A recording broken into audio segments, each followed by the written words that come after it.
தங்களுடைய செலவுகளை ஒருத்து எங்களுக்கு அனுப்புகிற பணத்தில் இந்த எத்தனையோ குடும்பம் இந்த கொடுத்து வச்சால் தான் 4 பேர் வளர மாட்டோம். அதாவது தென்னை மரம் மாதிரி வளர்க்க மட்டும்தான் காசு, அதுக்கு பிறகு காசு தான். சுகமுடிவில் இருக்கை கூட தான் என்ன மனுஷன் சொல்லிட்டு போனேன், இனி நான் வர மாட்டேன், நீங்க பிள்ளைகளை பார்த்து கொண்டிருங்கன்னு சொல்லிட்டு போனவர் திரும்ப இன்னும் வர. நான் எல்லாத்தையும் இழந்து ஒன்றுக்குமே வழி இல்லாமலுக்கு அக்காக்களோட உதவியோட எல்லாருமே போய்கொண்டிருந்தோம். போய் சுதந்திரபுரத்தில் இருந்த நேரம் தான் இந்த மனுஷன் இறந்துருப்பேன்னு சொல்லி 2009ஆம் ஆண்டு அந்த நேரம் நான் ரத்தம் சிந்தித்தான் நான் இந்த பிள்ளைகளை வளர்த்தோன்னு சொல்லணும். நான் அதனால நோயாளியாக போயிட்டு இப்போ என்னால் இயலாது. அங்கே போராடி படிக்கிறாங்க. அப்படி என்ன நல்ல வசதியான பிள்ளைகள் போராடி படிக்க அதெல்லாம் அவைக்கு கிடைக்கும் சொல்லுவாங்க. அம்மா எல்லாரும் 400 ரூபாய் சாப்பிட்டேன், 200 ரூபாய் தான் சாப்பிடுவேன். என்னன்னு உங்கள்கிட்ட காசு கேட்கறது தெரியாம பயந்துதான் கோல் எடுப்பன்னு விட சொல்லுவாங்க. அடுத்த 3வது தம்பியும் இப்போ படிக்கிறாரு இல்லை, இவங்களுடைய இருக்கத்தை பார்த்து இல்லை வேண்டாம் அப்படி என்று சொல்லக்கூடிய நிலைமையும் படிக்காத நீ வயலுக்கு வேலை செய் அப்படி என்று சொல்ற நிலைமையும் வந்துடும் இல்லையா? தகப்பன் இல்லா வீடுகளில் பிள்ளைகள் பெரும்பாலும் கட்டுக்கோப்பா வளர்த்துட்டு இருக்கீங்க. நாங்கள் ஒரு 2 மூட்டை தூக்கணும் வரைக்கும் இடையில ஒரு ஆள் வந்து என்னட்ட ஒரு மூட்டையை தாண்டி நான் கொண்டாந்து ஒரு மோட்டர் சைக்கிள் சாரு அன்னைக்கு ஒரு 4 நாளுக்கு முன்னாலும் எங்க அயலில் இருக்கிற ஒரு படிக்கிற 9ஆம் வகுப்பு மாணவிக்கு மற்ற 2 பேருக்கு 7500, ஒரு ஆளுக்கு 5000, ஒரு ஆளுக்கு 2500 மாதம் என்றால் 9, 10, 11, 12 ஞாபகம் இல்லை பாருங்க 10 இருக்கு. சரியா? மற்றது எனக்கு இந்த டப் பிரச்சனை அது வந்து இல்லை, என்கிட்ட மயங்களா பொடிங்க வச்சுருக்காங்க. நான் என்கிட்ட இன்னும் இல்லை. பேப்பர் வாசிக்கிறது பழைய அந்த பெரியாக்கள்கிட்ட நூல்கள் எல்லாம் வாசிப்போம். லைப்ரரிக்கு போவோம். இப்போ யாராச்சும் ஒரு ஆள் லைப்ரரிக்கு போகிறதே எனக்கு தெரியல. உடனே ஃபோன் எடுத்து டிக்டாக், ஃபேஸ்புக் தொடர்ந்து 3 நேரமும் சாப்பிடல. அது சில வேளையில் இப்போ நைட்டில் சாப்பிடாமல் இருக்கலாம், அப்படி ஏதாவது ஸ்கிப் பண்ணி நீங்க ஒரு கட்டுக்கோப்புல வச்சுக்கிறீங்க, ஒழுவெல்ல வச்சுக்கிறீங்க. அது என்ன சொல்லி கேட்கல நான் அழுவேண்டா அந்த கண்ணீருக்கு பயம் அப்படியே அமர்ந்துருவான். அனைவருக்கும் வணக்கம். நான் உங்கள் சுபாஷ். நீங்கள் சீனுபாய் அண்ணா பிரசாத். பார்த்துருப்பீங்க வீடியோக்களை.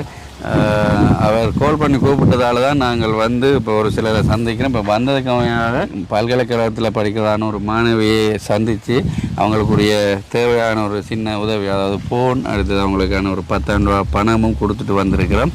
இப்போ அடுத்ததாக என்ன சொன்னார், 2 பெருக்குடும்பத்தினர் இருக்கணும். அவங்களும் என்ன நிலை என்ன நீங்கள் சொல்லுங்கள்.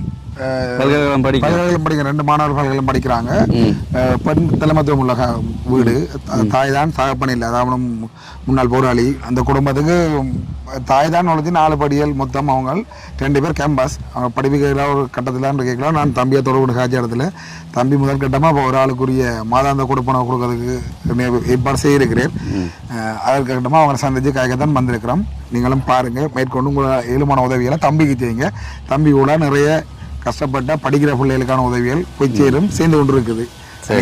பார்க்குறீங்க. அதால தான் நாங்கள் இன்றைய தினம் 2ஆம் கட்டமாக இந்த குடும்பத்தினரை சந்தித்து அவங்கள் என்ன பிரச்சனை முழுமையாக அறிஞ்சு கொள்வோம். அதுக்கு பிறகு நாங்கள் என்ன மாதிரி உதவி செய்யலாமோ, என்ன கொண்டு வந்திருக்கோமோ அதை நாங்கள் கொடுத்துட்டு அதுக்கு அடுத்த கட்டமாக நாங்கள் உங்கள்கிட்ட தான் பதிவு பண்ணுவோம். புலம்பெயர் தேசத்து உறவுகள் தான் எல்லாம் எங்களை உறவுகளாக நினைத்து உதவிகள் செய்கிறது. இப்போ அவங்க என்ன செய்யணும் என்றால் தாங்கள் உழைக்கிற பணத்தில் ஒரு கொஞ்சம் மிச்சம் பிடிச்சி அவங்க ஒரு தங்களுடைய செலவுகளை ஒருத்து எங்களுக்கு அனுப்புகிற பணத்தில் இந்த எத்தனையோ குடும்பம் இங்கே வாழினம், படிக்கணும், வாழ்ந்து நல்லா இருக்கணும். அப்படியான இதில் தான்.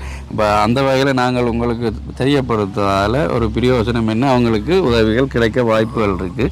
அதனால தான் நாங்களும் ஒடுப்பட்டு தீர காலம் வந்து இப்போ மதியமாச்சு சீனுவாய் கேட்டார் எத்தனை பேர் இப்போ சந்திக்கிற ஐடியா நாங்கள் பார்ப்போம். இந்த அவர் எல்லாத்தையும் விட்டுட்டு வந்துட்டார், இவரும் எல்லாத்தையும் விட்டு வந்துட்டார். ஏன்னா லிஞ்சாலி பக்கம் எனக்கு கொஞ்சம் தெரியாது. அப்போ தெரிஞ்சாக்கோட போகிறது நல்லது தானே அப்படின்றதுக்காண்டி தான். ஓகே வாங்க, நாங்கள் அவங்கள போய் சந்தித்து அவங்களுக்கு தேவை என்னென்று அறிஞ்சு எங்களால் முடிஞ்ச உதவிகளை செய்வோம்.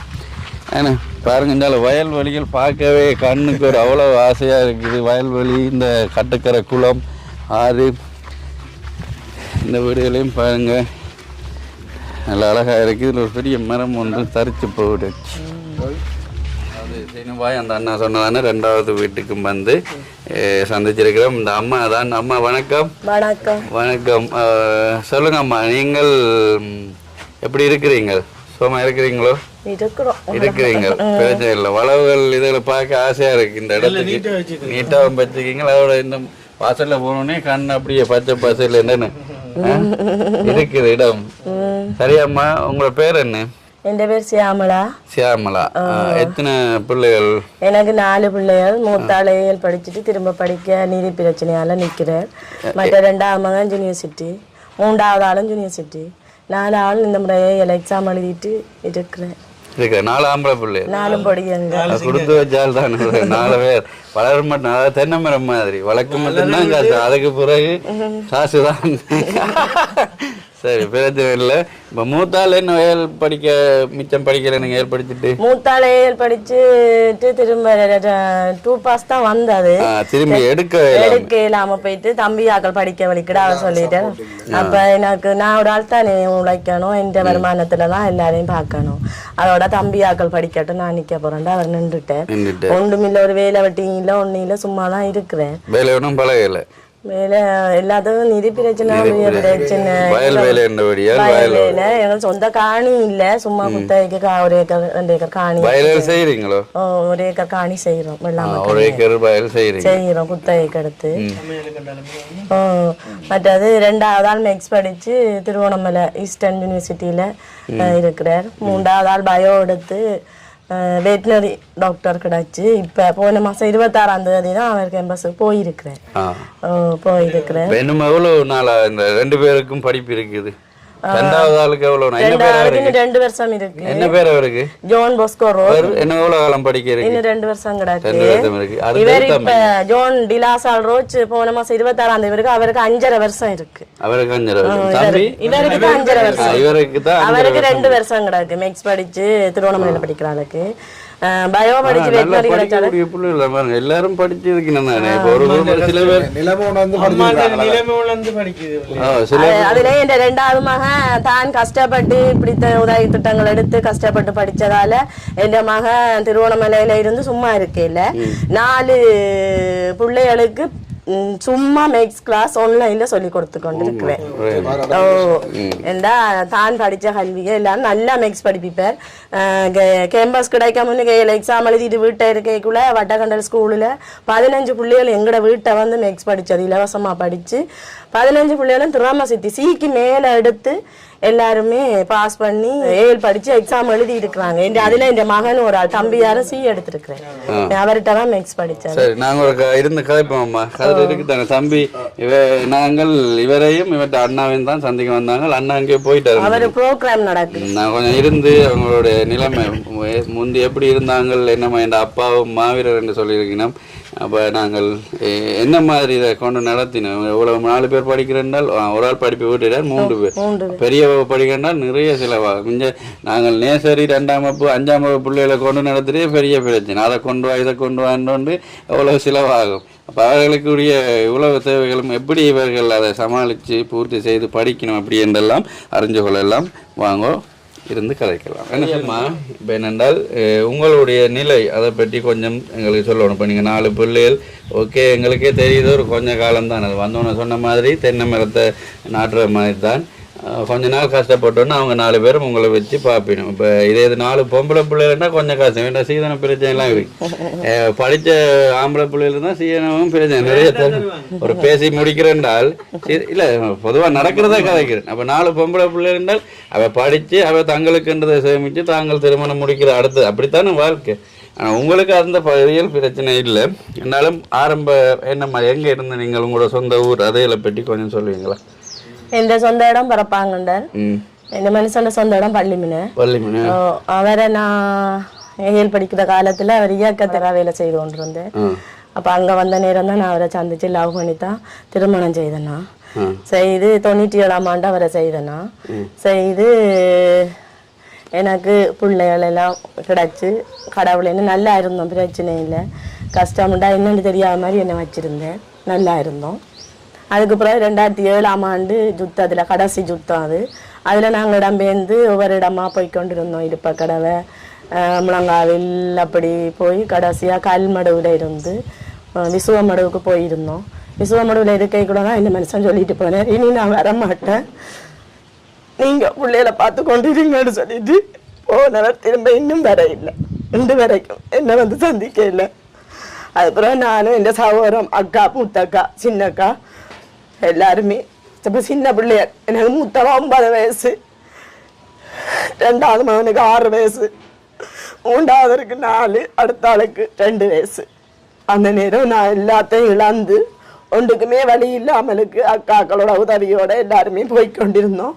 போய் சுதந்திரபுரத்தில் இருந்த நேரம் தான் இந்த மனுஷன் இறந்துருன்னு சொல்லி 2009ஆம் ஆண்டு ஜனவரி மாதம் சொன்னாங்க, உன மனுஷன் இல்லை. அப்போ நான் பக்கத்தில் அவங்களோட ஆஃபீஸ் ஒன்று இருந்தது. அப்போ தான் நான் போய் கேட்டேன், இந்த ஆஃபீஸில் போய் கேட்டேன். எனக்கு இல்லாது என்னால ஒன்றும் இல்லை, பிள்ளைகளை பார்க்க இல்லாத இந்த மனுஷனை காட்டுங்க எங்கே இருக்கிறாருன்ட்டு போய் கேட்டேன். அவங்க சொன்னாங்க, இல்லைம்மா உங்கள் மனுஷன் இல்லை, 2-3 நாளையால பார்க்க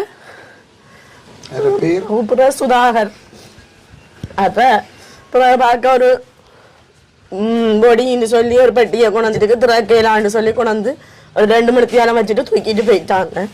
அதுக்கு பிறகு நாங்கள் அப்படியே இருந்து அப்படியே போய் கடைசியாக பட்டுவாகலால் ஆமீத கட்டுப்பாட்டுக்குள்ளே போய் இருந்து தான் கஷ்டப்பட்டு அங்கே நிறைய துன்பப்பட்டு தான் இங்கால நாங்கள் வந்த நேரம் எங்களுக்கு ஒரு இதுவும் இல்லை.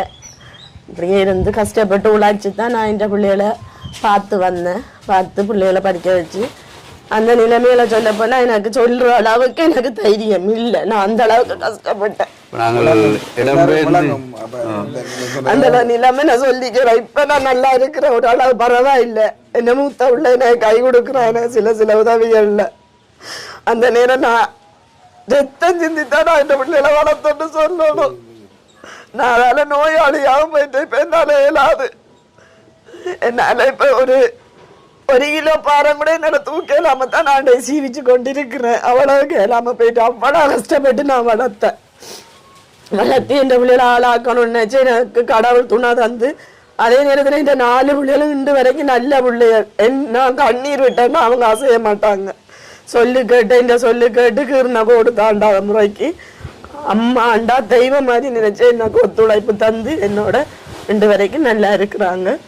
இப்ப எனக்கு என்னன்னு சொன்னா எனக்கு என்ன செய்யாட்டி பரவாயில்ல. இந்த யூனிவர்சிட்டியில இருக்க என் பிள்ளைகள் சில வசனங்கள் இங்க வந்து சொல்ற நேரம் எனக்கு 50,000 வரை இருக்கும். சொல்லுவாங்க அம்மா எல்லாரும் 400 ரூபாய் சாப்பிட்டா நான் 200 ரூபாய் தான் சாப்பிடுவேன்.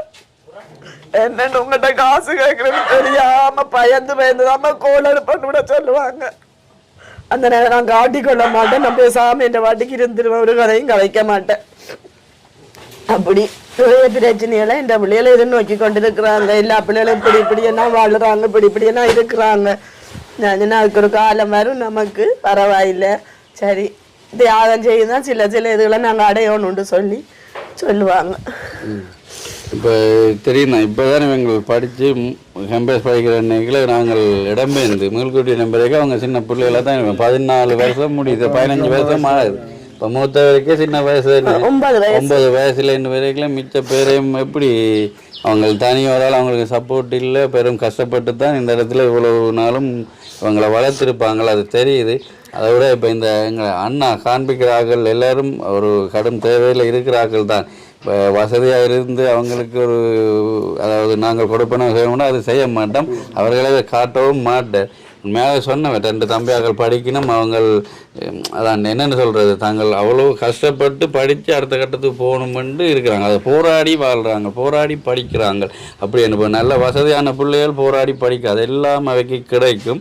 அப்போ அவங்க ஃப்ரீயாக தான் படிப்பினும். ஆனால் இந்த தம்பியாக்கள் அப்படி இல்லை, போராடி தான் படிக்கணும். தகப்பனும் இல்லை, இறந்துட்டார், நாட்டுக்காக போய் இறந்துட்டார். அப்போ இவங்க எல்லாரும் படிக்கக்கூடிய பிள்ளைகள். மூத்தவர் படிப்பு மேல் படிப்பு படிக்க இல்லாமல் இந்த மூத்த பிள்ளை என்னபடியால் சரி தனக்கு அடுத்த இருக்கிறவர்கள் படிக்கட்டும் என்று அம்மாவுக்கு சப்போர்ட்டாக கூலி வேலை அதாவது வயல் வேலைகள் செய்கிற பாருங்கள். இப்போயும் கூட பசல் ஏறுகிறதுக்கு தான் அந்த மூத்த தம்பி தான் அவர் வேலை செய்ய நின்றவர் பசல் ஏறுகிறதுக்காக. எங்கள் தம்பி கேட்போம். தம்பி வணக்கம், நீங்கள் 3வது மகன் என்ன? இப்போ அண்ணா எந்த இல்லை, அவர் அங்கே வேறு இடத்த போயிட்டார் நிகழ்ச்சி ஒன்றுக்கு. நீங்கள் சொல்லுங்கள் அண்ணான்ற நிலை எப்படி, உங்களோட நிலை எப்படி, நீங்கள் என்ன மாதிரி கஷ்டப்பட்டு படிக்கிறீங்க, என்ன தேவையில் இருக்கிறீங்க, அப்படி என்ன படிப்புக்கு தேவையான தேவைகள்? அண்ணா வந்து இப்போ ஜுனிக்கு போய் எனக்கு முதல் போயிட்டான், 2 வருஷமாக படிச்சுட்டு இருக்கான். அவனுக்கு ஸ்டார்டிங்லேயும் அப்படி தான் கஷ்டம். இந்த சாப்பாடு பிரச்சனை, சாப்பாடு என்ன அங்கே ஒரு நாளைக்கு எப்படியும் 600-700 கிட்ட முடியும் ஒரு நாளைக்கு மட்டும். அப்படின்னா சாப்பாட்டுக்கு ஒரு மாதத்துக்கு 30,000 கிட்ட வரும். யூனிவர்சிட்டியில் அண்ணா வந்து eastern university Trinco Tiruvannamalai physical science. நான் வந்து கண்டி பேராதனியம் யூனிவர்சிட்டியில் வெட்டினரி. எங்கட பக்கத்தில் இப்போ யாழ்ப்பாணங்கள்னா ஓரளவுக்கு சமாளிக்கும். நாங்கள் அங்கால தூர போறேன்றால் கொஞ்சம் கஷ்டம். செலவுகளும் போக்குவரத்து செலவுகளும் இருக்கு. எனக்கு தெரிஞ்ச ஒரு வட்டக்கத்தில் அந்த பிள்ளைக்கு கண்டி அங்கால பக்கம் தான் இங்கே கிடைச்சது. ஆனால் அது அந்த பிள்ளையால் போய் நின்று சமாளிக்க இயலாததால் தனக்கு யூனிவர்சிட்டி வேண்டாம் வந்து கொளுத்துக்கு கேட்டு வவுனியால் படிக்கிறாங்க. அப்போ அவங்களுக்கு நாங்கள் மாத உதவிகள் செய்கிறோம். அப்போ நாங்கள் எங்கட ஊரோட அங்காள ஊரை இன்னும் கொஞ்சம் சிரமம், இன்னும் கொஞ்சம் தேவை அதிகமாக இருக்குது. இப்போ 3 நேரம் சாப்பாடுனா ஒரு நேரம் சாப்பாடை ஸ்கிப் பண்ணால் கொஞ்சம் அங்கால ஒரு எக்ஸ்ட்ரா ஒரு நாள் சாப்பிடலாம் அப்படி இருக்கும். தொடர்ந்து 3 நேரமும் சாப்பிடலாது. சில வேளையில் இப்போ நைட்டில் சாப்பிடாமல் இருக்கலாம். அப்படி தான் ஸ்கிப் பண்ணுறது. அண்ணா அப்படி தான் கொஞ்ச நாள் இருந்தான். அப்படி தான் கொஞ்சம் கஷ்டம். வேறு அம்மாவோட சம்பளம் மட்டும்தானே. அப்போ அண்ணாவுக்கும் சம்பளம் இல்லை. அப்போ அம்மா மட்டும்தான் பார்க்கணும். அப்போ அம்மா தான் காசு எல்லாம் அவனுக்கு சாப்பாடு. வேறு அங்கே உடுப்புகளும் தேவைப்படும். யூனிவர்சிட்டின்னா அடிக்கடி உடுப்புகள் தேவைப்படும். உடுப்புகள் பண்ணுறது, சாப்பாடு, வேறு அவனோட அந்த அதுகள் பண்ணணும் எல்லாம் அம்மா தான் பார்த்தா தனியாக. அப்போ அதுக்கப்புறம் அப்போயே கொஞ்சம் நான் படிச்சுட்டு இருந்ததால் எனக்கு படிப்பு செலவு மட்டும்தான். செலவுன்னு அப்படி ஒன்றும் பெருசாக இல்லை. இப்போ நானும் போனதால் அவளுக்கு கொஞ்சம் ஆகலும் கஷ்டம் அம்மாவுக்கு. முதல் அவன் மட்டும்ன்றதால கொஞ்சம் சமாளிச்சிருந்தா. 3வது இப்போ படிச்சுட்டு இருக்கேன், எலிட்டான் எக்ஸாம். அப்போ இப்போ நானும் போனதால் இப்போ எனக்கு ஸ்டார்டிங்கில் நான் போகிறதுக்கு எனக்கு உடுப்பு அந்த இதெல்லாம் வேண்டி முடிக்கிறதுக்கு கிட்டத்தட்ட கூட முடிஞ்சுது. அம்மாவோட சம்பளம் முடிஞ்சு 2 மாதம் சம்பளத்திட்ட முடிஞ்சுது. அந்த சம்பளத்தை வச்சு தான் என்ன அனுப்புனான். இப்போ நான் 25ஆந்தேதி தான் போன மாதம் 12ஆம் மாதம் 25 போல் போனேன். அப்போ அவட சம்பளம் எடுத்து அங்கே கடன் வேண்டி அப்படி தான் அனுப்புனான். இன்னும் அந்த கடன் கூட இன்னும் அடைக்கலாம். நான் போனதுக்கு கூட அங்கே போயும் எனக்கு சாப்பாடு செலவு சரியான செலவு. அங்கே எப்படின்னா இப்போ ஒரு நாளைக்கு 1000 ரூபா கிட்ட முடியுதுன்னா அப்படின்னா அதில் ஒரு நேரம் சாப்பாடு இல்லாமல் வேறு இந்த டீ அதிகள் குடிக்கிறது, தேவையில்லாத சாப்பாடெல்லாம் ஸ்கிப் பண்ணுறது தான். அதை மெயின்டைன் பண்ணால் கொஞ்சம் ஒரு மாதிரி சமாளிக்கலாம். ஆனால் ரெண்டாலும் கொஞ்சம் கஷ்டம்தான். சாப்பிடாம இருந்தால் எங்கள்கிட்ட வேறு ஏறி இறங்குற இடம் வேறு. நாங்கள் இருக்கிற கொஸ்டலும் சரியாக உயரத்தில் இருக்குது, மலையில தான் இருக்குது. அப்போ நாங்கள் ஏறி இறங்க சரியாக கலைக்கும். சத்தான சாப்பாடு இருந்தால் படிப்பும் சரியாக வரும். வசதியான பிள்ளைகளை ஆட்டோ பிடிச்சி போகிறோமா. தம்பி மலையில இருந்து இறங்கி போனால் கிட்டான்னு சொல்லி இறங்கி தான் போகிறோம். மலையில ஆட்டோ பிடிச்சி போனால் 7 மைல் போகணுமா யூனிவர்சிட்டிக்கு. அதால அந்த காசு ஆட்டோ பிடிக்கிறான்னு மலையில ஒரே ஏறி இறங்கி தான் போய் வரோம். அதுண்டா ஒரு 2 கிலோமீட்டருக்குள்ள வந்துருமா ஏறி இறங்கி போறோம்டா கிட்டாண்டு. அதோட ஆட்டோ பிடிக்கிறது 2 கிலோமீட்டர் கிட்ட மேலே படியால ஏறுறா 1 கிலோமீட்டர் வரும் உயரம். படியேறது சுற்றி போகிறதுனா வானத்தில் போகிறதுனா 7 கிலோமீட்டர் 5 கிலோமீட்டர் கிட்ட வரும் கிட்டத்தட்ட. வானத்தில் போகிறோன்னா அப்படியும் அங்கே பஸ் காசு ஒரு நாளைக்கு 1000 ரூபா முடியும் தனியாக. அதெல்லாம் நாங்கள் படியால் ஏறி இறங்குறது. எல்லாரும் நான் மட்டும் இல்லை, கொஞ்சம் 2-3 என்னோட பொடியும் கொஞ்சம் இருக்காங்க கொஞ்சம் அப்படி போகிறது. சரி, இப்போ தம்பி இப்போ அண்ணாக்கு படிப்புக்குரிய அந்த செலவு முதல்ல அண்ணா தானே போனவர். நீங்கள் இங்கே படிச்சு வந்தீங்கள். இதெல்லாம் எப்படி அம்மா நீங்கள் சமாளிக்கிறீங்க? மூத்தம்மாவோட வயல் வேலை அப்படி இருந்தோம் இல்லாட்டி என்ன? சும்மா அந்த ஹாஸ்பிட்டல்ல தொண்டரா வேலை செய்து கொண்டிருக்கிறேன். அதுல வர முருங்கல்ல அதுல வரும் காசு. மற்றது இப்ப கொஞ்ச நேரம் கோழி வளர்த்துருந்தேன். இப்ப கோழி இல்ல, எல்லா நோய் வந்து செத்துட்டுது. கோழி வளர்த்து கோழி முட்டைகள் வித்து அடை வச்சு சாவல்கள் படிக்கணும், சாவல்கள் வித்து அப்படி அது செய்யறேன்னா. அப்படி செய்துதான் சமாளிச்சு கொண்டு போனேன். அவைக்கு தம்பிக்கு மூத்தவருக்கு எவ்வளவு காலம் என்ன இருக்கு? 2 வருஷம் 2 வருஷம் இருக்கு. இப்ப அவக்குரிய இப்ப கூடுதலா நோட்ஸ் எல்லாம் படிப்பு குறைவு. டீச்சர் மாதிரி வராம வீட்டுல இருந்தோண்டே ஜூம் கிளாஸ் வந்து படிப்பிப்பாங்க. கூடுதலா என்ன எனக்கு இது தெரியும், நான் நிறைய பிள்ளைகளை பார்த்திருக்கிறேன். அப்ப கூடுதலா எங்களை கேட்கறது லேப் கேட்பினம், போனால் கேட்பினம். அப்ப அதெல்லாம் அவருக்கு எப்படி கிடைச்சது தம்பிக்கு? நீங்கள் வாங்கி கொடுத்து நீங்க லோன் எடுத்து தான் லேப் வாங்கி கொடுத்தேன் அவருக்கு. இவருக்கு இன்னும் ஒன்றும் செய்ய இல்லை. இப்போ நீ போயிருக்கிறேன். அவருக்கு லோன் எடுத்து தான் நான் விவசாயம் செய்யறேன்னு சொல்லி லோன் எடுத்து விவசாய லோன் எடுத்து லப் வாங்கி கொடுத்தேன். 166 சொல்லி லப் வாங்கி கொடுத்தேன். இவருக்கு இன்னும் ஒன்றும் செய்ய இல்லை. இனி தான் அவருக்கு நீ அது பார்க்கணும். வெட்டினரி அவங்களுக்கு லப் இல்லையா? டப் என்ன தம்பி? எங்களுக்கு சீனியராக சொன்னாங்க லப்பெல்லாம் வேண்டிட்டீங்களான்னு கேட்டாங்க. அப்போ 2 படியும் 3 படியும் கொண்டு வந்தாங்க லப்பம் வரைக்கும். அப்போ நான் இன்னும் வேண்டலைன்னான்னு சொல்ல அவங்க சொன்னாங்க லப்பன்றதை விட உங்களுக்கு டேப்புண்டா ஈஸியாக இருக்கும். டேப்புண்டா ஈஸியாக இருக்கும். என்ன எல்லா வேலையும் செய்யலாம், கொண்டு போய் தெரியல, உங்களுக்கு கஷ்டமாக இருக்கும். வேண்டும்னா அதை வேணுங்களான்னு சொன்னாங்க. என்ன தேவை உங்களுக்கு, என்ன தேவை, முக்கியமான தேவைகள் இருந்தால் நீங்கள் எங்கிட்ட சொல்லலாம். என்றால் நாங்கள் வாழ்வாதார உதவிகளை குறைச்சி படிக்கிற மாணவர்களுக்கான உதவிகளை தான் செய்ய வரோம். என்றால் ஒரு குடும்பத்தில் ஒரு ஆள் படித்து நல்ல நிலைமைக்கு வந்தாலே அதுக்கு பின்னால் இருக்கிற தம்பி மேலே தங்கச்சி மேலே சரியான பாதையில் வழிநடத்தி செல்லுவேன். அந்த நோக்கத்துக்காகத்தான் நாங்கள் இப்போ இந்த படிக்கிற மாணவர்கள் ஓலெவல் ஏலெவல் அடுத்த கேம்பஸ் படிக்கிறார்கள், காலேஜ் படிக்கிறார்களை தேடி பிரச்சனை கஷ்டத்தில் இருக்கிறன்னு அறிஞ்சால் அவங்களுக்குரிய தேவைகளை செய்து கொடுக்குறோம். சரிதானே? அப்போ நீங்கள் இப்போ கேட்டான நிலைமை இருக்கிறபடியால் என்னென்ன தேவை இருக்கோ அதை நீங்கள் தாராளமாக சொல்லலாம். என்றால் இது நான் மாத்திரம் உதவி செய்கிறதில்ல, புலம்பெயர் தேசத்து உறவுகள் தான் உதவி செய்கிறது. அதுவும் அவங்க என்னென்னா சரியா இது கொடுக்கலாமா எல்லாம் ஆராய்ஞ்சு தான் அவங்க செய்வாங்க. நீங்கள் உங்களுக்கு இப்போ உண்மையாக என்னென்ன தேவை இருக்குது அதில் நீங்கள் சரியாக பதிவு பண்ணீங்கன்னு. எனக்கு என்ன செய்யணும்னா முக்கியமாக வந்து சாப்பாடு செலவுக்கு காசு, அது பிரச்சனை. மற்றது சாப்பாடுக்கு செலவு கூட போகும். வேறு அந்த எங்களுக்கு அங்கே இப்போ ஒன்று வேண்ட சொல்லுவாங்க. இப்போ ஷூ ஒன்றுண்டா இந்த இதுக்கு போகணுண்டாங்க. நாங்கள் வெட்டினரி தானே. அப்போ எங்களுக்கு இந்த முறை இப்போ இது அகாடமிக் தொடங்க சொல்லியிருக்காங்க. அந்த பூட் மாதிரி ஒரு ஷூ ஒன்று வேணும். அப்போ அது வேணுன்னாலும் எனக்கு காசு வேணும். இப்போ ஏதாச்சும் எங்களுக்கு கல்ச்சரல்ஸ் நடக்க போகுன்னா அதுக்கு எதை உடுப்புகள் காசு வேணும். இப்போ எங்களுக்கு எங்கேயாவது ஃபீல்டு கூட்டிகிட்டு போவாங்க. அப்படின்னா அவங்க வேண்ட சொன்ன உடனே நாங்கள் வேணும். நாம் எல்லோரும் வேண்டும் போது நான் மட்டும் வேண்டாமண்டா நான் போகாமல் தான் நிற்கணும். போகல நாங்கள் அப்படி ஏதாச்சும் அந்த செலவுகளுக்கு டக்குன்னு காசு அம்மாட்ட தான் கேட்பேன். கேட்கவும் இல்லாது ஒரே நான் கேட்க ஒரு மாதிரி இருக்கும். சிலவெல்லாம் கேட்க மாட்டேன், சிலவெல்லாம் வேறு வழியில் கேட்க தான் வேணும். கேட்க ஒரு மாதிரி தான் இருக்கும், கேட்குறேன் நான். இப்போ மற்றது எனக்கு இந்த டப் பிரச்சனை அது இல்லை. என்கிட்ட எங்களை பொடிங்க வச்சுருக்காங்க. நான் என்கிட்ட இன்னும் இல்லை, அது படிக்கிறதுக்கு வேணுங்கிறான் சீனியராக சொல்லிட்டாங்க. இப்போ வேணுங்கன்னா நல்லது, இப்போ தொடங்க போகுது தானே, உங்களுக்கு தொடங்கிட்டு தானே. இப்போ உங்களுக்கு ஒரு மாதம் இப்போ போயிட்டு இந்த ஒரு மார்கழி முடிஞ்சு இந்த மாதம் மட்டும் உங்களுக்கு பெருசாக தேவைப்படாது. ஜனவரி தொடங்கினா உங்களுக்கு கட்டாயங்களை தேவைடா, இல்லாட்டி சமாளிக்க மாட்டேங்குது. அப்போ இல்லாட்டி நீங்கள் உங்களோட ஃப்ரெண்ட் படிங்கிட்ட தான் யூஸ் பண்ணணும். அது உங்களுக்கு சரி வராது, பிரச்சனை வரும். ரெண்டு பேருக்கும் உங்களுக்குள்ள பிரச்சனையும் வரும். நீங்கள் விரும்ப மாட்டாங்க. அப்போ நீங்கள் வேணுங்களான்னு சொன்னாங்க. அவங்களுக்கு தெரியாத மாட்டாங்க. அவங்க சொல்லுவாங்க, அவங்க சீனியர் அக்காங்களை சொல்லுவாங்க என்னென்ன தேவைண்டு. அப்போ நாங்கள் அதை கேட்குறது. மற்ற சாப்பாடு பிரச்சனையும் இது தான் எனக்கு பிரச்சனை. ஒரு மாதம் எவ்வளோ கிட்டத்தட்ட முடியும்? இப்போ நிறைய பேர் சொல்லியிருக்கணும் ஒரு இது உங்களுக்கு சாப்பாடு என்றால் செலவுக்கு எவ்வளோ? ஒரு மாதம் சாப்பாட்டுக்கு 20 கிட்ட முடியும். 20-25 கிட்ட முடியுமா? சாப்பாட்டுக்கு மட்டும், சாப்பாட்டுக்கு மாத்திரம் 20 கிட்ட முடியும்.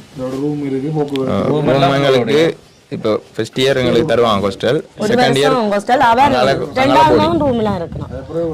அங்கால வெளியால் அங்கே ரூமுக்கு. இப்போ கண்டி சைட் நான் இப்போ எங்களை ஸ்டார்டிங்லேயே சொன்னாங்க உங்களுக்கு இந்த மாதிரி ஹாஸ்டல் ஃபெசிலிட்டி தர மாட்டாங்க ரூம் எடுக்க சொல்லி. அப்போ நாங்கள் அவசரப்பட்டு எல்லாம் காசு கட்டிட்டோம். 56,000 ரூபா 4 பேருக்கு ஒரு ரூம் மாதிரி. அப்போ நான் 14,000 கட்டணும். அப்போ கட்டின பிறகு நான் காசெல்லாம் கட்டிட்டோம். 14,000 ரூபா ஆளுக்கு கட்டணும். ஒரு ஆளுக்கு 14,000 ரூபா, மொத்தம் 56,000 ரூபா அட்வான்ஸ் மாதிரி கட்டணும். அப்போ அவங்க ப்ரோ சொல்லிட்டு அவங்களுக்கு ஹாஸ்டல் தருவாங்க. இப்போ நாங்கள் அந்த காசும் வேண்டல, அந்த காசும் நாங்களுக்கு கதைச்சு மட்டும் தான். அது இந்த மாதிரி தெரியல. இனி தான் அவர் சொன்ன வேறு ஆக்கள் உங்களுக்கு ரூம் எடுத்து தந்தீங்கன்னா உங்களுக்கு அந்த காசு தரணும். அவங்க வேறு ஒரு ஆள் அங்கே போனால் இல்லாட்டி ஒரு வருஷத்துக்கு பிறகு நீங்கள் ரூம் எடுக்கணும். இல்லாட்டி நாங்கள் அந்த ரூம் தான் போயிருக்கோம். கேம்பஸ் படிக்கணும்னா இவ்வளோ காசு செலவழியுது. வசதி படைச்சவர் இருந்தால் இது இலகுவாக இருக்கும். விறகுகளுக்கு எல்லாம் மேனென்றால் எவ்வளோ இப்போ சில நேரங்களில் அடுத்த 3வது தம்பியும் இப்போ படிக்கிறாருல்ல, இவர்களுடைய படிப்பு சரியாக அமைஞ்சால் தான் அடுத்தது அவர்களையும் கொண்டு நடத்தலாம். வேணா இந்த தம்பி தான் இப்போ 3 பேர் நினைக்கணும், ஒரு ஆள் தான் இல்லை. அவரையும் நின்றிருந்தால் அவற்றை கடந்து வந்து அவருடைய அந்த கஷ்டப்பாதையும் கேட்டிருக்கலாம். என்ன மாதிரி இன்னொரு நாளைக்கு அதை வச்சு சாப்பிடலாம். அந்த காசை வச்சுண்டு அதோட ஆட்டோ பிடிக்கிறது இல்லை, மலையில் ஏறி இறங்கி கஷ்டப்பட்டு படிக்கணும். இப்போ அவருக்கு அந்த தங்குற ரூமுக்கே ஒரு ஆளுக்கு 14,000 ரூபா, அப்படி ஒரு 4-5 பேர் சேர்ந்து தான் ரூம் எடுக்க வேணும். அடுத்த சாப்பாட்டு செலவுக்கு உண்மையாகவே 20,000 வேணும் தான். இப்போ சில பேர் சொல்லியிருக்கீங்கன்னா 15,000 யாழ்ப்பாணம் 15 இப்போ தேவைப்படுது. இப்போ என்னாலும் நாங்கள் என்னென்றால் முதல் கட்டமாக வந்து இப்படியான சூழலில் இருக்கிறார்களை நாங்கள் வெளிக்கொண்டு வந்து தெரியப்படுத்துகிறதா எங்களோட நோக்கம். இதை தெரியப்படுத்தி அவர்களுக்கான உதவியை பெற்றுக் கொடுக்கிறது. அந்த வகையில் நாங்களும் இப்போ தம்பிக்கான முதற்கட்ட ஒரு உதவி, அதை தம்பி மற்ற அந்த அண்ணா அவங்க சேர்த்து தான் ஒரு முதற்கட்ட ஒரு தம்பிக்கு ஒரு சின்ன சப்போர்ட்டாக இருக்கும் அந்த உதவி. அதை நாங்கள் கொண்டு வந்து கொடுத்துட்டு அதுக்கு அடுத்தது இவரை நாங்கள் வழிகொண்டு வரைகளை நிறைய பேருக்கு தெரிய வரும். தெரிய வரைக்கும் தான் இப்போ எங்கள் வெளிநாட்டு புலம்பெயர் தேசத்து உறவுகள் எல்லாம் இப்படியானவர்களை தேடி உதவி செய்கிறதுக்கு பார்த்து கொண்டு இருக்கணும். என்றால் அவங்க தாங்கள் செய்கிற உதவிகள் தெரியாமையே போகுது, மறைஞ்சு போகுது. அப்போ சில பேர் சொல்லினோம், நான் தம்பியோ கொஞ்சம் நாள் ஒரு பிள்ளைக்கு படிக்கிறதுக்கு உதவி செய்தினான், ஆனால் அந்த பிறகு தொடர்பும் இல்லை, ஒன்றும் இல்லை. ஒரு லண்டனில் இருக்கிற அண்ணா எனக்கு இங்கே யாழ்ப்பாணத்தில் நேரடியாக வந்து சொன்னேன், சுண்டுக்குழியில் அவர்கிட்ட ஊர் என்னை வீட்டை கூப்பிட்டே சொன்னேன். பிறகு காணையில் தொடர்பே இல்லை, ஒன்றும் இல்லை. அவங்க திருமணம் முடிச்சு போனாங்களா இல்லையா ஒன்றுமே தெரியலை. அதுக்கு பிறகு என்ன சொன்னார், உங்கள் மூலமாக செய்கிறதெல்லாம் இந்த நேரடியாகவே பார்க்கக்கூடிய மாதிரி இருக்குது. நீங்கள் அடுத்த கட்டம் எங்கே போகிறீங்களோ அதை நாங்கள் காணக்கூடிய மாதிரி இருக்குது வீடியோவில். அப்போ செய்யலாம் பிரச்சனை இல்லை. அதை விட நாங்கள் அவங்களுடைய முடிவையும் காண்பிக்கிறோம், படித்து முடிஞ்சு என்ன செய்யணும் அப்படி என்றதையும் காண்பிக்கிறோம் அப்படி என்று நாங்கள் பதிவு பண்ணுறோம். நாங்கள் அதனால் நிறைய பேர் பார்த்துத்தான் அந்த உதவிகளை தெரிவினோம், அதை நாங்கள் வாங்கி தர்றோம். நாங்கள் தெரியுமா எங்களோட வீடியோக்களை ஏதாச்சும் பார்த்துருக்கீங்களா? இல்லை பெரிய பார்க்க வாய்ப்பு இல்லை அவ்வளவுக்கு. நாங்கள் SSV Vlog யூடியூப் சேனல் நாங்கள் இதாக போகிறதில்லை. ஏன்னா சீனுவாய் தான் சொல்லுவார், நான் மெதுவாக உங்களுக்கு தேவையான உதவியை செய்துட்டு போயிடுவீங்க, பெரிய ஆர்ப்பாட்டம் வாரம் இல்லாமேண்டு. எங்களோட நோக்கம் உதவி செய்கிற அவர்களுக்கு என்ன தேவையோ அதை செய்கிறது மாத்திரம்தான். சரிதானு? இப்போ அந்த வகையில் இந்த கிராமத்தில் இப்போ 2வது தம்பியை நாங்கள் பார்த்துங்க, 2வது குடும்பத்தினர் வந்திருக்கிறோம். ஏற்கனவே அந்த தங்காவுக்கு போய் சந்தித்து அவங்களுக்கு ஃபோன், அவங்க யாழ்ப்பாணத்தில் படிக்கிறான்றபடியால் ஃபோன் ஓகே காணும். லாஸ்ட் இயர் முடியுது, 1 வருஷம் இருக்குன்னைக்கு அவங்களுக்கு ஃபோன் கொடுத்துருக்குறோம். அதோட மாதாந்த உதவியும் நாங்கள் கதைச்சிருக்கிறோம், அது கிடச்சிருந்தால் அவங்களுக்கு கொடுப்போம்.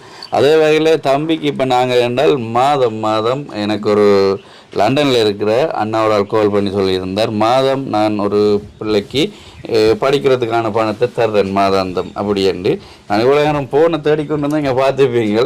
அன்றைக்கு அந்த அவசரத்தில் கால் பண்ணிவிட்டு எனக்கு பணம் கொஞ்சம் அனுப்பிட்டு விட்டுட்டார். அப்போ நான் சொன்னேன், நான் இதை சரியான ஒரு ஆளுக்கு கொடுத்துட்டு உங்களுக்கு கால் பண்ணுறேன், அது மட்டும் வச்சிருப்பேன் என்று சொல்லியிருந்தேன். அதான் இந்த நம்பர் தேடி நான் கிடைச்சிட்டு இப்போ அவரை நான் கால் பண்ணிவிட்டு உடனே பணம் அனுப்பியிருந்தால் இதை நீங்கள் கொடுத்துட்டு மீதி வீடியோவை பதிவு பண்ணுங்க, நான் பார்த்துட்டு அடுத்த கட்டம் என்னென்னு செய்கிறேன். இப்போ நான் அந்த பணத்தை உங்களுக்கு தரேன் என்றால் அது மாதம் கொடுப்பேன். மாதம் உங்களுக்கு உங்களோட அக்கௌண்ட்டுக்கு வந்து விடும். நீங்கள் அது ஒரு இப்போதைக்கு சப்போர்ட்டாக இருக்குது. இப்போ நான் வந்ததுக்காக உங்களை சந்திச்சதுமே நீங்கள் அந்த அண்ணா வந்தால் சரி, இது ஒரு சின்ன சப்போர்ட்டாக இருக்குல்ல.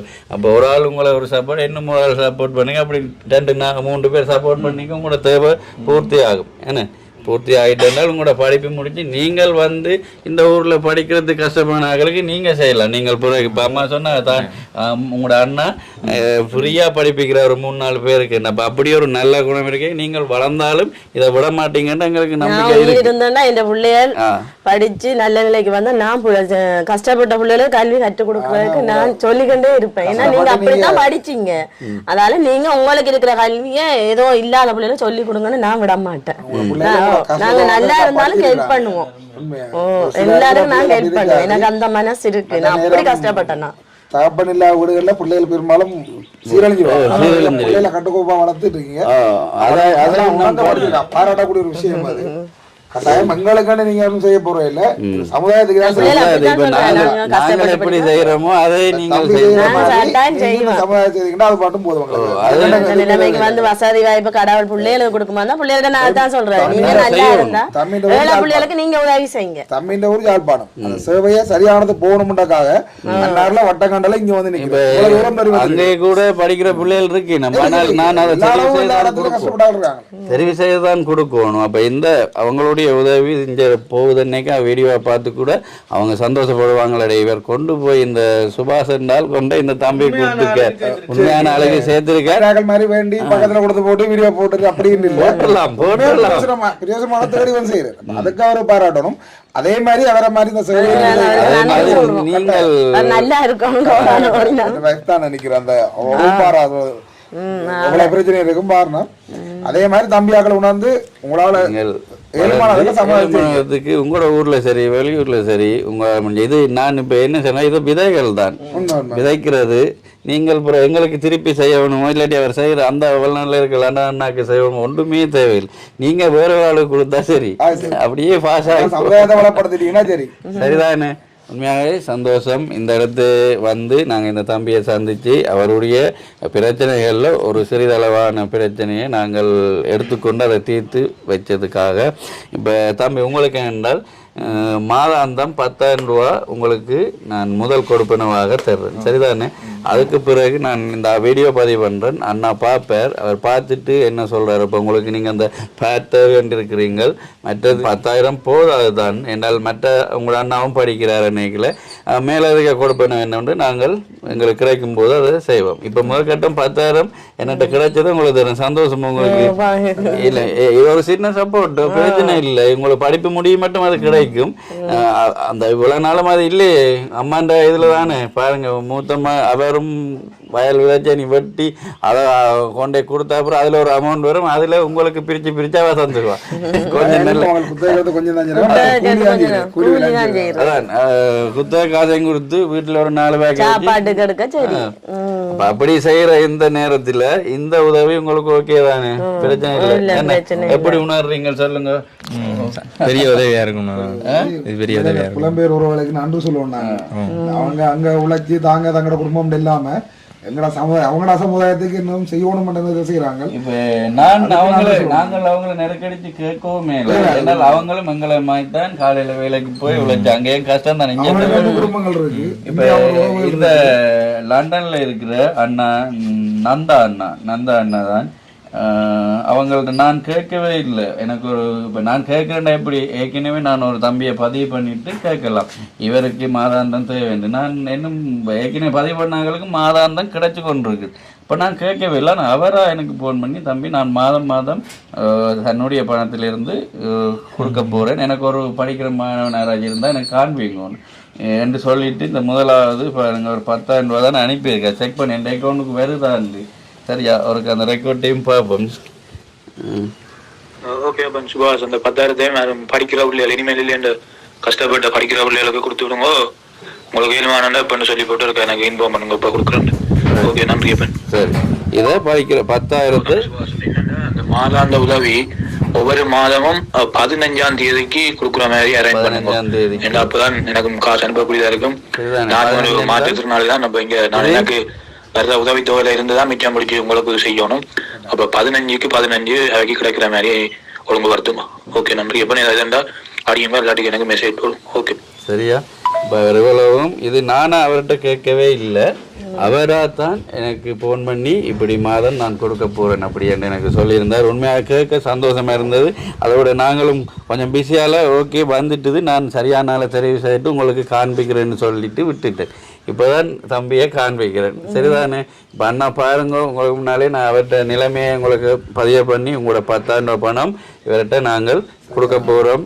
இதை மாதாந்தம் நீங்கள் சொன்ன மாதிரி 15ஆம் தேதி அவர்கிட்ட அக்கௌண்ட்டுக்கு வந்துட்டேன்டா. ஓகே, இந்த வீடியோவை பார்த்து கொண்டிருக்கிற நல்ல உள்ளங்கள் உங்களுக்கும் இப்போ அவர் சொன்னது தெரியும். உங்களுக்கு சாப்பாட்டுக்கே 20,000 ரூபா வேணும். இப்போ அவங்களுடைய அப்பா நாட்டுக்காக தன்னுடைய உயிரை தியாகம் பண்ணினவர். அதில் இருந்து அவங்கள அம்மா இந்த 4 பிள்ளைகளையும் வளர்க்க எவ்வளோ கஷ்டப்பட்டுருப்பாங்க. இப்போ பார்க்குறார்கள் உங்களுக்கும் இவங்களை போல கதை இருக்கும், எங்கள் ஸ்டோரி இருக்கும் உங்களுக்கு. நான் கணவனை விட்டு பிரிஞ்சு நான் இவ்வளோ காலம் என்னுடைய பிள்ளையை நான் கஷ்டப்பட்டு வளர்த்து படிப்பிச்சு ஆளாக்கி இப்போ அவன் கல்யாணம் முடிச்சு போய் நல்ல நிலைமை இருந்து என்னையை பார்க்குறான். அவன் மற்ற இங்கே எங்கள் ஊரில் ஸ்ரீலங்காவில் இருக்கிற ஆக்களை பார்க்குறான்ட்டு எனக்கு வெளிநாட்டில் நிறைய அம்மாக்கள் ஐயா மாதிரிலாம் எனக்கு சொல்லியிருக்கிறீங்க. அந்த இப்படியாக ஸ்டோரியெல்லாம் சொல்லியிருக்கீங்க. நிறைய அம்மாக்கள் எனக்கு சொல்லுவேன், என் மகன் தான் தர்ற தம்பி, அவரை நான் சின்ன வயசுலேருந்து அவர் அப்பா இல்லாத காலத்துலேருந்து நான் பார்த்து வளர்த்துனான் அப்படி என்றலாம். அதே மாதிரி இவர்களுக்கும் இந்த அம்மா கஷ்டப்பட்டு இந்த 4 பேரையும் வளர்த்திருக்கிறாங்க. இவர்களுக்கு இந்த உதவி போய் சேரும் என்றால் அது விதைகள் மாதிரி தான். இன்னும் அந்த உதவி மற்றவர்களுக்கு போய் சேரும். அவங்க வளர்ந்து நல்ல நிலைமைக்கு வரும்போது அது வேற ஒரு ஆளுக்கு சேரும், அதோட முடங்கி போகாது. அப்போ அது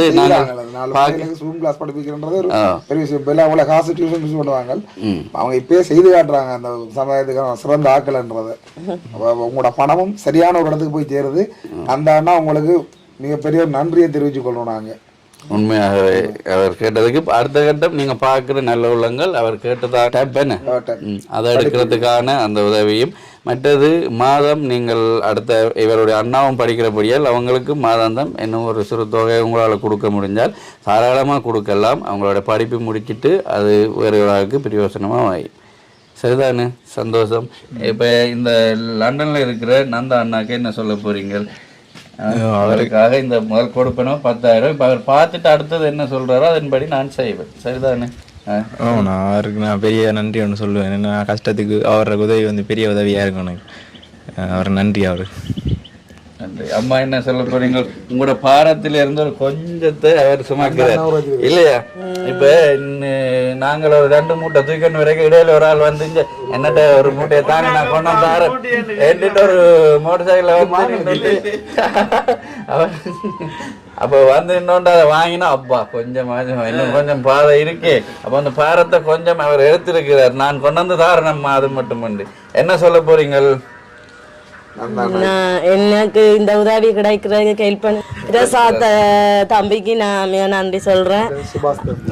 சுபாஷ் தம்பி, நான் இன்றைக்கு எதிர்பார்க்கல. எங்க வீடு தேடி இப்படி ஒரு உதவி எனக்கு கிடைக்கும்ன்றதை நான் உண்மையில கனவுல கூட நினைக்கல. மகன் தான் அவங்க போன எடுத்து சொன்னேன், ஆண்டி வீட்டை நிக்கிறீங்களா, அந்த அவங்கள வீட்டை வராங்களாம் பாக்குறதுக்குண்டு. நான் சரின்னு சொல்லிட்டு எதிர்பார்த்துட்டு இருந்தேன். நான் எதிர்பார்க்காத நேரத்துல எனக்கு உங்களை தெரியாது, என்ன உங்களுக்கு தெரியாது. ஆனா இந்த இடத்துல நான் பட்ட துன்பத்துல எனக்கு ஒரு பாரத்தை நீங்க சுமந்துக்கிறீங்க அண்ணா. உங்களுக்கு மிக்க நன்றி. உங்களோட நீங்க உங்க குடும்பம் எல்லாரும் கடவுள் ஆசீர்வாதத்துல இன்னும் நிறைவா வாழணும்டா நான் உங்களை வாழ்த்துறேன். அதே போல நீங்க செய்யற மாதிரி என் பிள்ளைகள் ஒரு நேரம் வசதியா இருந்தா இதே மனப்பக்குவத்தோட என் பிள்ளைகளையும் நான் செய்யணும்னு சொல்லி தான் வளர்க்குறேன். அப்படி செய்வாங்க. உங்களுக்கு கோடான நன்றி. நன்றி நன்றி நன்றி. சந்தோஷம். எனக்கும் அதான் நான் அந்த ஒவ்வொரு வேலையும் சரியா செய்ய நான் கொஞ்சம் புரியாயிருவேன். மன திருப்தி ஆகும். ரைட். இப்போ நான் அந்த கொடுப்பனவை தரேன். இது இப்போ 1 மாதம் உங்களுக்கு கிடைக்கும். இப்போ 5 மாதத்துக்குரிய கொடுப்பனவா தர்றேன். சரிதானே? அதுக்கு இடையில நாங்கள் அவங்களோட ஃபோன் பண்ணி கதைச்சிட்டு இல்லாட்டி வேறு ஒரு உதவி திட்டங்கள் வந்தாலோ நான் உடனே உங்களுக்கு சொல்லி அதுக்கு இடையில வந்து உங்களுக்கு தருவோம். சரிதானே? இல்லை பாருங்க 10,000 இருக்கு. சரியா? உண்மையாகவே சந்தோஷம் அண்ணா, நந்தா அண்ணா, உங்களுடைய இந்த உதவிக்காக. இப்படி பார்க்குற நல்ல உள்ளங்கள் நீங்களும் உங்களுடைய ஒரு கொஞ்சம் வர்றதில் ஒரு சிறு தொகையை நீங்கள் உதவி செய்வீங்க என்றால் அது இஞ்சாலி பக்கம் வந்து சேரைக்கு அது ஒரு பெரிய ஒரு உதவியாக இருக்கும். இப்போ கூடுதலாக நாங்களும் எங்களை சனரால் படிக்கிற மாணவர்களுக்கு கொடுத்து கொண்டு தான் இருக்கிறோம். அது இப்போ அன்றைக்கும் அதை எங்கள் வீடியோவில் பதிவு பண்ணுவேன். சாரு அன்றைக்கு ஒரு 4 நாளுக்கு முன்னாலும் எங்கள் அயலில் இருக்கிற ஒரு படிக்கிற 9ஆம் வகுப்பு மாணவிக்கு மற்ற 2 பேருக்கு 7,500, ஒரு ஆளுக்கு 5,000, ஒரு ஆளுக்கு 2,500 மாதம் என்றால் 9, 10, 11, 12 நீ அவங்க ஏ-லெவல் கேம்பஸ் கிடைச்சாண்டா அதை விட கூட. அதெல்லாம் எங்களுடைய சாரு அவங்க செய்கிறாங்க. தன்னுடைய பணத்தை மாதம் தானும் யாருக்காச்சும் படிக்கிற பிள்ளைகளுக்கு கொடுக்கணும்னு. அப்படி நாங்களும் எங்களுடைய பணத்திலையும் கொடுத்துன்னு வரோம். அதே மாதிரி நீங்கள் பார்க்குற உள்ளங்களும் எங்கள் மூலமாக செய்கிறீங்கள். இன்னும் நீங்கள் பார்க்க இன்னும் நிறைய மாணவர்கள் இருக்கணும் என்றால் மாணவ சமுதாயத்தை நாங்கள் வளர்த்து விட்டோம் என்றால் இந்த எங்களுடைய சமுதாயம் வருங்காலத்தில் நல்ல ஒரு சமுதாயம் மாறும். என்றால் இப்போ சீர்கட்டு போய்கொண்டு இருக்குது. ஏதோ ஒரு வழியில் திசை மாறி போய்கொண்டு இருக்கணும். நாங்கள் ஆதி காலத்தில எல்லாம் என்னென்னு சொல்லுங்க, புத்தகங்கள் வாசிக்கிறது, பேப்பர் வாசிக்கிறது, பழைய அந்த பெரியாக்கள்கிட்ட நூல்கள் எல்லாம் வாசிப்போம், லைப்ரரிக்கு போவோம். இப்போ யாராச்சும் ஒரு லைப்ரரிக்கு போகிறதே எனக்கு தெரியல. உடனே ஃபோன் எடுத்து டிக்டாக், ஃபேஸ்புக் அப்படியே திசை மாறி போய்கொண்டிருக்கணும். அப்போ நாங்கள் இந்த இப்படியான சூழலில் இருக்கையில் நல்லா படிக்கக்கூடிய மாணவர்களாச்சு நாங்கள் அவங்களுக்கான உதவிகளை கொடுத்து படிக்க வைப்போமா இருந்தால் அந்த வழியும் பெறும். நாங்கள் அது திசை மாறாமல் கொஞ்சம் இழுத்து பிடிக்க வாய்ப்புகள் இருக்குது. அதால் தான் இப்போ நாங்கள் என்ன நான் சொல்கிறேன் சரி பிரிக்கலாத ஒரு சொத்துன்றது கல்வி. எங்களை பெரிய ஞானிகள் அறிஞர்கள் எவ்வளோ பேர் எங்களை யாழ்ப்பாணத்திலே இங்கே மட்டக்களப்பு, மன்னார், திருவண்ணாமலை எல்லா இடத்தையும் இருந்தவை. இப்போ அப்படியான ஆட்கள் ஒரு சிலர் பெரிய கஷ்டமாக இருக்குது. அப்போ நல்லா படித்தால் நல்ல எங்களுடைய வருங்காலம். நாங்களும் கொஞ்சம் காலத்தில் இல்லை, எங்களுக்கு கனகாலம் இல்லை, அடுத்தடுத்த சண்டை தான். என்ன படிப்பு தான் முக்கியம். அதுக்காக நாங்கள் படிக்கிற மாணவரை தெரிவு செய்து உதவி செய்து வரோம். நீங்களும் உங்களுடைய ஏதாச்சும் கொஞ்சம் பணத்தை மிச்சம் பிடித்து எங்கள் மூலமாக இல்லாட்டியும் யார் மூலமாச்சு படிக்கிற மாணவர்களுக்கு உதவி செய்தால் என்றால் அந்த படிக்கிற வயசுன்றது கொஞ்சம். இப்போ என்ன உதாரணத்துக்கு இவங்களுடைய மூத்த மகன் அந்த படிப்பை விட்டுட்டா இனி அவர் திருப்பி போயெல்லாம் படித்து வரக்கூடிய வயசு இல்லை, வயசு தாண்டிட்டு. அப்போ அந்த டைமில் அவங்களுக்கு அந்த உதவி கிடைக்குமா இருந்தால் அவங்கள்ட்ட வாழ்க்கை அந்த டேர்னிங் பாயிண்ட்ன்ற திருப்பு எங்கே திரும்பினமோ அது திரும்பிடுவினோம். இப்போ அவர் படிப்பில்லை, அவங்க சூழல் அப்படி அமைஞ்சிட்டு அவர் வயல் வேலை செய்கிறார். அப்போ அந்த டைமில் கிடைச்சா சரி. அப்படியான மாணவர் இருந்தால் நீங்களும் உதவி செய்யுங்கன்னு கேட்டுக்கொள்கிறேன். உண்மையாகவே இந்த நந்தா அன்னைக்கு எங்களுடைய மனமார்ந்த நன்றிகள் இந்த உதவி செய்யுது. சரியா அம்மா? சந்தோஷம் தான் வந்தது. சந்தோஷம். படிவா படிங்க. நான் இன்னும் உங்களை இப்போ நான் எங்களை கண்பார்வையில் வந்துட்டீங்கள். இப்போ நிறைய பேர் உங்களை பார்த்துருப்பாங்க. அடுத்த கட்ட உதவிகளையும் நான் எலும்பரைக்கு முயற்சி பண்ணி செய்தார். சரி, நன்றி அண்ணா. சந்தோஷம். அம்மா அண்ணாவும் மறந்துடுறாங்க, சமுதாயத்தையும் மறந்துடுறாங்க. அது மட்டும் போதும். என்ன சொல்ல போறீங்க சினுவாய்? அடுத்தது 4ஆம் மாதம் தம்பின் ரிசல்ட்ஸும் வருது. அடுத்த யூனிவர்சிட்டியும் வெயிட்டிங்.